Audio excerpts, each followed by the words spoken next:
Hi, this is Rajesh Sharma. Temple టూరిస్ట్లో ఉండడం వల్ల కొంత గ్యాప్ వస్తుంది వీడియోలు చేయడం, కానీ ఫ్యూచర్ సిటీ డెవలప్మెంట్ విషయంలో మాత్రం గ్యాప్ అస్సలు రావడం లేదు. ఎవ్రీడే ఒక డెవలప్మెంట్. లేటెస్ట్గా ముఖ్యమంత్రి రేవంత్ రెడ్డి గారు ఈ డిసెంబర్ 8, 9 తేదీలలో నిర్వహించబోతున్న గ్లోబల్ సమ్మిట్కి సంబంధించిన ఏర్పాట్లను పర్యవేక్షించడానికి గ్రౌండ్ లెవెల్లో పర్యటించారు. దానికి సంబంధించిన అప్డేట్స్ అయితే 120 ఎకరాల సభా ప్రాంగణం కావచ్చు, పార్కింగ్ ఏరియా కావచ్చు, ఇతర ఫెసిలిటీస్ కావచ్చు, వాటికి సంబంధించిన ఏర్పాట్లను ముఖ్యమంత్రి రేవంత్ రెడ్డి గారు సమీక్షించారు. యాక్చువల్గా ఆయన డైరెక్ట్గా పుట్టపర్తి నుంచి ఫ్యూచర్ సిటీ ఏరియా ఎక్కడైతే ఈ సమ్మిట్ నిర్వహించబోతున్నారో దానికి సంబంధించిన ప్రాంగణానికి చేరుకున్నారు హెలికాప్టర్లో. ఆ తర్వాత అధికారులతో ఆ రోడ్ మ్యాప్, వాటికి సంబంధించిన ఏర్పాట్ల రివ్యూ అవి పూర్తి చేశారు. ఈ సందర్భంగా ఒక కీలకమైన కామెంట్ చేశారు రేవంత్ రెడ్డి గారు. నిజంగా అది ఒక ఫ్యూచర్ సిటీ ఒక డెస్టినేషన్ కాబోతుంది, ఒక సెంటర్ కాబోతుంది అనడానికి ఆయన చేసిన కామెంట్స్ మాత్రం చాలా చాలా క్రూషియల్. సరే, నేను ఈ ఏర్పాట్లు వీటికి సంబంధించి ముందు చెప్తాను. ఫైనల్గా లాస్ట్లో ఆ రివ్యూ సందర్భంగా ముఖ్యమంత్రి రేవంత్ రెడ్డి గారు చేసిన కామెంట్ అనేది నేను చెప్తాను. ఎందుకంటే అదంతా ఓపెన్గా అక్కడ అందరూ ఆల్మోస్ట్ చాలా మందిని గ్రామస్తులను అలో చేశారు. అక్కడ ముఖ్యమంత్రి హెలికాప్టర్లో రావడం, హెలికాప్టర్ నుంచి అక్కడ ఆ టెంట్ ఏర్పాట్లు జరుగుతున్న ప్లేసెస్ జరగడం, ఆ తర్వాత అధికారులు అక్కడ రోడ్ మ్యాప్కి సంబంధించి ఎక్స్ప్లెయిన్ చేయడం, ఆ ఎక్స్ప్లెయిన్ చేస్తున్న సందర్భంలో ఆయన చేసిన కామెంట్. సో ఇది ఓపెన్, ఏదో ఇన్ కెమెరా రివ్యూలో చేసిన కామెంట్ రాజేష్ శర్మకి ఎలా తెలిసింది అనుకోవడానికి ఆస్కారమే లేని కామెంట్ అన్నమాట. అది ఓపెన్ గా అందరూ వింటున్నారు సరౌండింగ్ లో. అంటే కొంతమంది అధికారులు, తర్వాత ప్రజాప్రతినిధులు సీఎం గారికి దగ్గరగా ఉన్నారు. ఇంకొంతమంది లోకల్ గా ఉండే నాయకులు, వీళ్ళు కొద్దిగా పలుకుబడి కలిగిన వ్యక్తులు ఒక 20-25 అడుగుల దూరంలో ఉన్నారు. గ్రామస్తులు మాత్రం కొంత ఒక 50 అడుగుల దూరంలో ఆపేసిన పరిస్థితి. ఈ నేపథ్యంలో ఆ రెండవ రేంజ్ లో ఉన్న వాళ్ళకి ముఖ్యమంత్రి చేసిన కామెంట్స్ వినిపించడం, వాళ్లతో నేను డిస్కస్ చేసిన సందర్భంగా వచ్చిన ఈ కీలకమైన కామెంట్.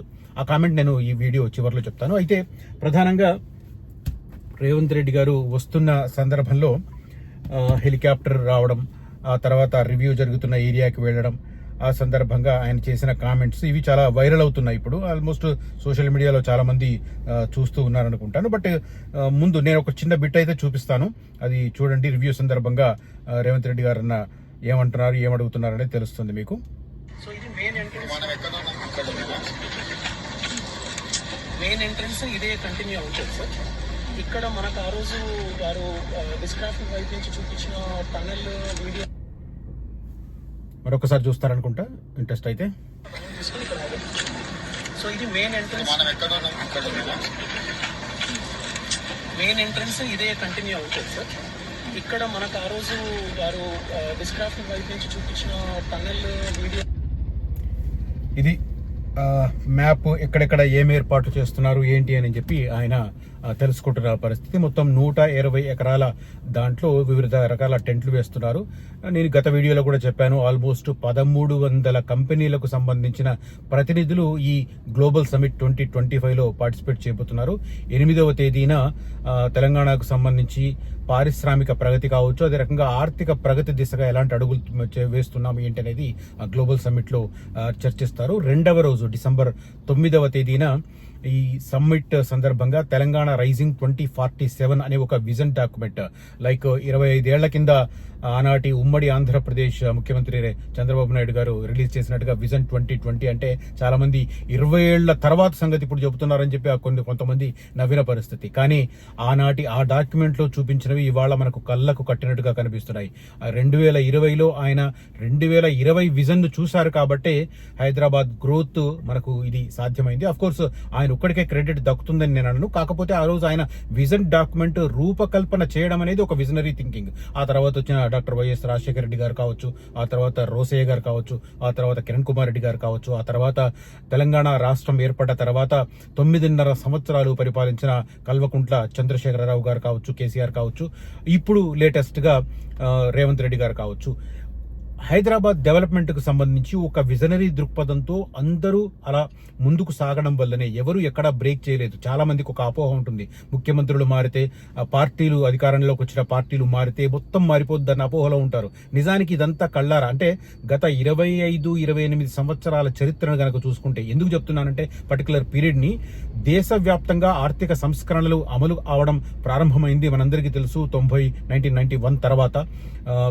స్వర్గీయ ప్రధానమంత్రి పివి నరసింహారావు గారు ప్రధానమంత్రిగా ఉన్నప్పుడు అప్పటికి ఆర్బీఐ గవర్నర్ గా చేసి రిటైర్ అయిన డాక్టర్ మన్మోహన్ సింగ్ గారిని ఏకంగా ఆర్థిక మంత్రిని చేయడం, ఆయన దిశానిర్దేశంలో దేశం ఆర్థిక సంస్కరణల వైపు వెళ్లడం. ఆ రోజు ఎంతమంది వ్యతిరేకించారంటే ఇక మొత్తం దేశాన్ని విదేశాలకు, విదేశ కంపెనీలకు తాకట్టు పెడుతున్నారని చెప్పి విమర్శించిన పరిస్థితి. ఇక వామపక్షాలు అయితే ఇక మామూలు కాదు, నెత్తి నూరు బాదుకొని రకరకాలుగా ఆర్థిక రంగంలో సంస్కరణలన్నా అదే, పబ్లిక్ రంగ సంస్థల్లో సంస్కరణలన్నా అదే, విద్యుత్ రంగంలో సంస్కరణలన్నా అదే, పారిశ్రామిక రంగంలో భూములు ఇస్తున్నారన్నదే. అసలు ఆ వామపక్షాలు విపరీతంగా గోలి. ఆ గోల వల్లనే మనకు 2000 సంవత్సరం ఆగస్టు 28న బషీర్బాగ్ కాల్పులు దారుణ తీసిన పరిస్థితి. కానీ ఆ తర్వాత ఎక్కడా కూడా ఆర్థిక సంస్కరణలు ఆగలే. అధికారంలో ఎవరొచ్చినా ఎవరు పోయినా కూడా ఆర్థిక సంస్కరణను ముందుకు వెళ్తూనే ఉన్నారు. ఆర్థిక సంస్కరణలో భాగంగా ముఖ్యంగా వచ్చింది విదేశీ పెట్టుబడులు. వివిధ ఎస్టాబ్లిష్డ్ సంస్థలు పెట్టుబడులతో రావడం, వాళ్ళు ఇక్కడ ఇన్వెస్ట్ చేయడం, ఇక్కడి యువతకు ఉపాధి కల్పించడం, ఉద్యోగ కల్పన, ఉపాధి డైరెక్ట్ అండ్ ఇండైరెక్ట్ వల్లనే హైదరాబాద్ రూపురేఖలు గత 28 సంవత్సరాలుగా మారాయి.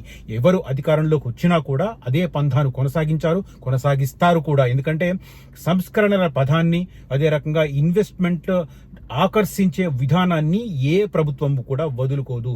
దాంట్లో స్వలాభము ఉంది, తర్వాత రెండు ఉన్నాయన్నమాట. సమాజ లాభము ఉంది. సమాజ లాభం ఏంటంటే రకరకాలుగా డెవలప్ అవ్వడం, తర్వాత ఉపాధి కల్పనలు ఏర్పడడం. స్వలాభం అనేది కూడా కొంత ఉంటుంది, అది వేరే యాంగిల్లో ఉంటుంది. దానికి ఒక్కొక్క ముఖ్యమంత్రి ఒక్కో రకమైన పందాన్ని ఎంచుకున్నారు. అది దాని గురించి చర్చ ఇప్పుడు ఈ వీడియోలో చేయదలుచుకోవాలి. ఎందుకంటే ఈ video confine to reality news కాబట్టి దీంట్లో చేస్తున్నాను. నాకు ఇంకో ఛానల్ ఉంది, అది జనరల్ న్యూస్ కూడా దాంట్లో నేను త్వరలో స్టార్ట్ చేయబోతున్నాను. దాంట్లో ఆ పొలిటికల్ రివ్యూస్ దాంట్లో ఉంటాయి. బట్ ఇది మాత్రం ఖచ్చితంగా పాజిటివ్ దృక్పథంతో చూస్తున్నాను కాబట్టి ఆర్థిక సంస్కరణలు కొనసాగుతుంటాయి. ఇన్వెస్ట్మెంట్లను ఆకర్షించడం అనేది ఎవరు అధికారంలోకి వచ్చినా కంటిన్యూ అవుతుంది కాబట్టి అదే పంత కొనసాగుతుంది అనేది నా ఉద్దేశం. సో లేటెస్ట్ గా రేవంత్ రెడ్డి గారు అదే పంథాన్ని ఎంచుకున్నారు. గ్లోబల్ సమిట్ పేరిట ఇన్వెస్టర్లను ఆకర్షించే ప్రయత్నం చేస్తున్నారు. అందులో భాగంగా fortune 500 companies across the world ఉన్నాయి. ఈ ఫార్చ్యూన్ 500 కంపెనీ స్పెషాలిటీ ఏంటంటే వీళ్ళు ఒక దేశంలో కాక వివిధ దేశాలలో వాళ్ళ కంపెనీల తరపున ఇన్వెస్ట్ చేసి ఆ దేశాల్లో వాళ్ళ వ్యాపారాన్ని విస్తరించుకోవడంతో పాటు ఆ దేశ అభివృద్ధిలో కూడా పాలు పంచుకుంటున్నారు. అక్కడి స్థానిక యువతకు ఉపాధి కల్పన, ఉద్యోగ కల్పన ఇస్తున్నారు. తద్వారా వాళ్ళు లాభపడుతూ ఆ దేశానికి కూడా ప్రయోజనాలు కల్పిస్తున్నారు. అలాంటి ఫార్చ్యూన్ 500 కంపెనీస్ ని ఈ ఫ్యూచర్ సిటీలో ఇన్వెస్ట్మెంట్ కోసం ఆకర్షింప చేయడానికి, రప్పించడానికి ఈ గ్లోబల్ సమిట్ 2025 ని టార్గెట్ చేసుకున్నారు ముఖ్యమంత్రి రేవంత్ రెడ్డి గారు. దాంట్లో భాగంగానే 1300 కంపెనీలకు సంబంధించిన ప్రతినిధులు హాజరవుతానన్న అంచనాలతో అక్కడ భారీ ఏర్పాట్లను చేస్తున్నారు. ఆ ఏర్పాట్లకు సంబంధించి ఇవాల్టి దినపత్రికల్లో కూడా ప్రధానంగా క్లియర్ గా కనిపిస్తున్నాయి. నిన్న దినపత్రికల్లో ఉన్నాయి, ఇవాళ దినపత్రికల్లో ఉన్నాయి. నిన్నటి దాంట్లోనేమో గ్రౌండ్ లెవెల్ రిపోర్ట్ ని ప్రచురించాయి ఆల్మోస్ట్ అన్ని ప్రధాన పత్రికలు. ఆంధ్రజ్యోతి, ఈనాడు, సాక్షి, తర్వాత వెలుగు లాంటి పత్రికలు. కొద్దిగా నమస్తే తెలంగాణ మాత్రం మనకు తెలుసు, like pink paper, they are doing their job. ఏమంటారు దాన్ని, వాళ్ళ అధినేతల మనసును రంజింపజేయడానికి దానికి అనుగుణంగా వాళ్ళు రాస్తున్నారు కథనం. మనందరికీ తెలుసు అది పాంప్లెట్ అని. రైట్, అది పక్కన పెడితే, సో ఓవరాల్ గా ఈ ఫ్యూచర్ సిటీకి సంబంధించి ఇన్ని కంపెనీలు రావడం, ఇంతమందితో ఒప్పందం చేసుకోవడంతో పాటు 8-9 తేదీల్లో ఇన్వెస్ట్మెంట్ చేసే సంస్థలకు, అదే రకంగా ప్రభుత్వ ఒక విజన్ పాలసీ అనౌన్స్మెంట్ కు వేదిక అవుతుంది ఈ గ్లోబల్ సమిట్. తర్వాత 10-11 తేదీల్లో ఎవరైతే ఫ్యూచర్ సిటీ ఇంకా వస్తుందో రాదో అన్న మీమాంసలు, సందిగ్ధావస్థలో కొట్టుమిట్టాడుతున్నారో అలాంటి వారి కోసం వచ్చి చూసుకోండి బాబు, ఫ్యూచర్ సిటీలో ఎలాంటి కార్యక్రమాలను చేపట్టబోతున్నాం అనేది తెలియజేయడానికి ప్రతి జిల్లా కేంద్రం నుంచి రవాణా సౌకర్యాన్ని కల్పిస్తూ మరి 10-11 తేదీలలో గ్లోబల్ సమిట్ జరిగిన ప్రాంతానికి వచ్చి అక్కడ ఏం జరిగింది, అసలు ఈ ఫ్యూచర్ సిటీ డెవలప్మెంట్ యాక్టివిటీ ఎలా ఉంది చూసుకోవడానికి, కొంత వారికి కనువిప్పు కలిగింప చేయడానికి కూడా ముఖ్యమంత్రి ప్రయత్నం చేస్తున్నారు. ఆఫ్ కోర్స్ నేను 16 నెలలుగా చాలా అంశాలు చెప్తున్నాను. నేను చెబుతున్న వాటిలో 80% ఇప్పటి వరకు నిజమయ్యాయి. ఇప్పుడు నేను ఇంకో ప్రకటన కూడా చేయబోతున్నాను ఈ వీడియో ఎండింగ్ లో. అది కూడా ఖచ్చితంగా నిజమవుతుంది sooner or later.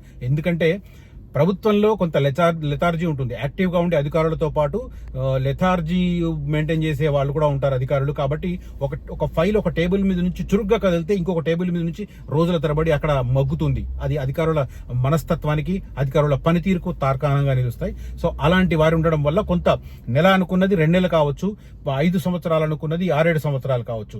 Revanth Reddy గారికి ఇంకా 3 సంవత్సరాల కాలం ఉంది కాబట్టి ఆ 3 సంవత్సరాల కాలంలో కనీసం ఆయన తను అనుకున్న లక్ష్యంలో ఒక 60%, 70% అచీవ్ అయినా కూడా ఈ విల్ బి సక్సెస్ఫుల్లీ దాన్ని క్లెయిమ్ చేసుకుంటారు నెక్స్ట్ ఎలక్షన్స్ లో. దానికోసం ఆయన తాపత్రయపడుతున్నారు.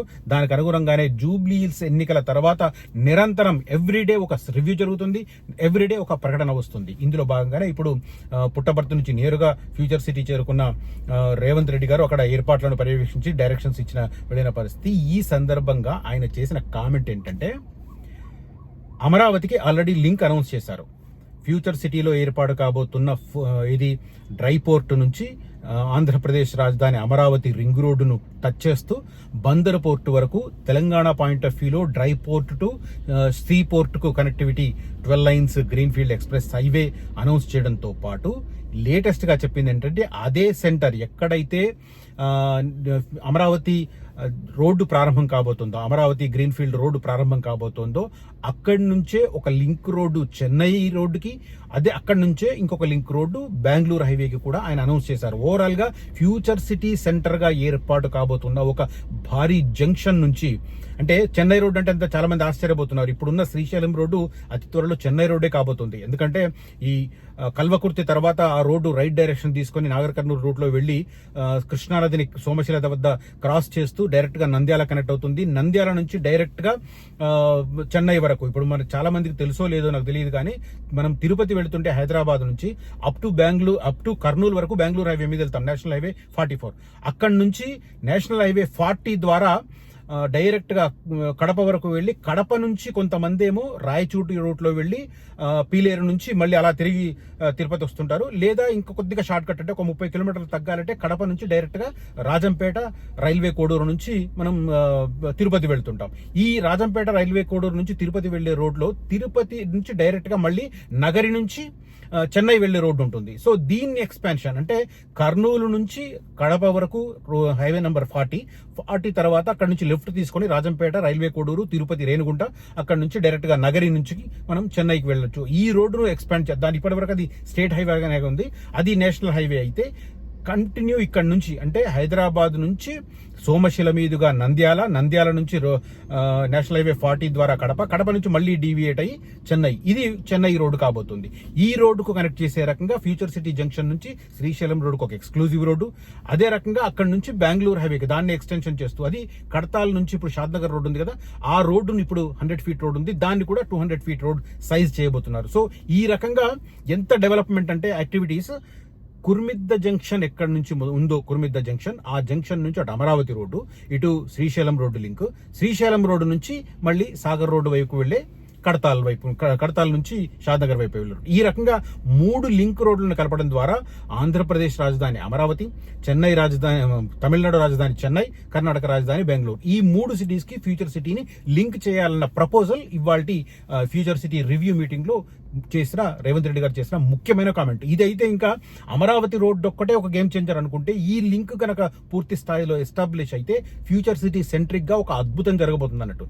చాలా మంది ఇప్పటికి కూడా హైదరాబాద్ నుంచి అంత దూరం ఉంది ఫ్యూచర్ సిటీ అని కామెంట్ చేస్తుంటారు. ఇలాంటి వారు అక్కడ ఒక ప్యారలల్ సిటీ డెవలప్ కాబోతుందన్నది గుర్తిస్తే హైదరాబాద్ నుంచి ఉన్న డిస్టెన్స్ ను పట్టించుకోరు. రైట్, ఇది అర్థమైన వాళ్ళకి అర్థమవుతుంది, అర్థం కాని వాళ్ళకి ఏం చేయలేం మనం.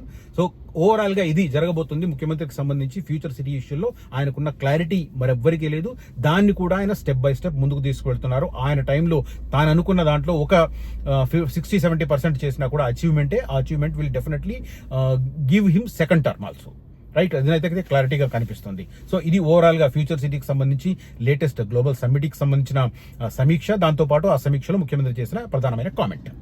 రైట్, ఈ కామెంట్ కనుక నచ్చితే ఈ వీడియోను లైక్ చేయండి, నలుగురితో ఈ వీడియోను పంచుకోండి. అదే రకంగా ఫ్యూచర్ సిటీలో ఇన్వెస్ట్ చేయాలనుకున్న వారు కాంటాక్ట్ చేయొచ్చు. నేనైతే పర్టికులర్ గా ఫ్యూచర్ సిటీలో ఫస్ట్ ఎంప్లాయ్మెంట్ వచ్చే ప్లేస్ ని సజెస్ట్ చేస్తా. అది నచ్చితే, అర్థమైతే ఖచ్చితంగా నేను చెప్పిన ప్లేసుల్లో ఇన్వెస్ట్ చేయండి. లేదు అనుకుంటే మీరు అనుకున్న ప్లేస్లో ఇన్వెస్ట్ చేయండి. కాకపోతే కాస్త జాగ్రత్తగా ఏది ఎక్కడ ఏమొస్తుంది అనేది తెలుసుకొని ప్రభుత్వానికి సంబంధించిన డాక్యుమెంట్ చూపించిన వారి దగ్గర మాత్రమే కొనుక్కోమని సవినయంగా అడ్వైస్ చేస్తున్నాను. Thank you for watching this video. Signing off Rajesh Sharma.